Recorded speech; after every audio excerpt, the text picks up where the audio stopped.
नमस्कार शेतकरी बांधवांनो, मी संदीप आसुटकर ॲडव्हान्स पेस्टिसाईडतर्फे. तर आज आपण आलेलो आहोत पिपरी या गावामध्ये जनेकर पाटलाकडे. पाटलांनी कालच या पराठीमध्ये ॲडव्हान्स पेस्टिसाईडचा टोलर हा प्रोडक्ट वापरलेला होता.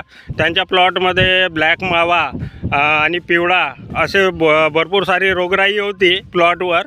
आणि त्याने काल जेव्हा स्प्रे केला तर आज त्यांच्याकडून जाणून घेऊ की नेमकं त्यांना कसे काय रिझल्ट आले. पाटील नमस्कार. नमस्कार. आपलं नाव सांगा. शशिकांत देवराव जनेकर, राहणार पिपरी, तालुका कोरकुणा, जिल्हा चंद्रपूर. अच्छा, तर तुम्ही ॲडव्हान्स पेस्टिसाईडचं कोणतं प्रोडक्ट मारलं काल? टोलर मारलाय. टोलरसोबत काय दिलं? 20-50. 20-50 दिलं होतं. तर तुम्हाला नेमकं कसं काय वाटत आहे? पहिलं कशी होती पराठी ना आज कशी? पहिले पांढरी माशी 30 मावा तुडतुडे होता. हां, आणि काल फवारणी झाली. आज पांढरी माशीचा निकालच लागलाय निकाल लागला आहे. आणि मावा बिलकुल फ्रेश झालाय. पराठी फ्रेश झाली आहे एका दिवसामध्ये. एका दिवसामध्ये फ्रेश झाली आहे. जबरदस्त दिलाय. रिझल्ट जोरदार आला. जोरदार. आणि जे तुम्ही ॲडव्हान्स पेस्टिसाईडचं फर्टिस्टार 20-50 वापरलेलं आहे ते कशासाठी वापरलेलं आहे? ते झाडाची वाढ.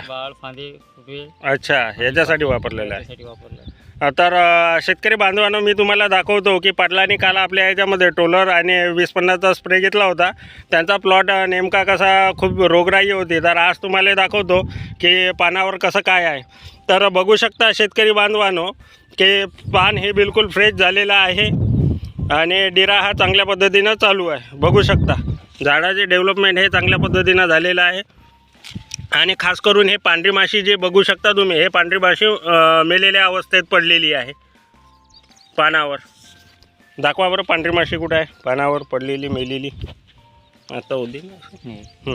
बघू शकता की याच्यामध्ये हा पांढरी माशी पूर्णतः मेलेली आहे. म्हणजे मावा चोरडा सगळंच क्लिअर झालेला आहे. बिलकुल याच्यामध्ये मोमेंट नाही, मेलेली आहे. एकंदरीत म्हणजे टोलर वापरल्याने तुमचा प्लॉट हा बढिया रिझल्ट जोरदार आलेला आहे.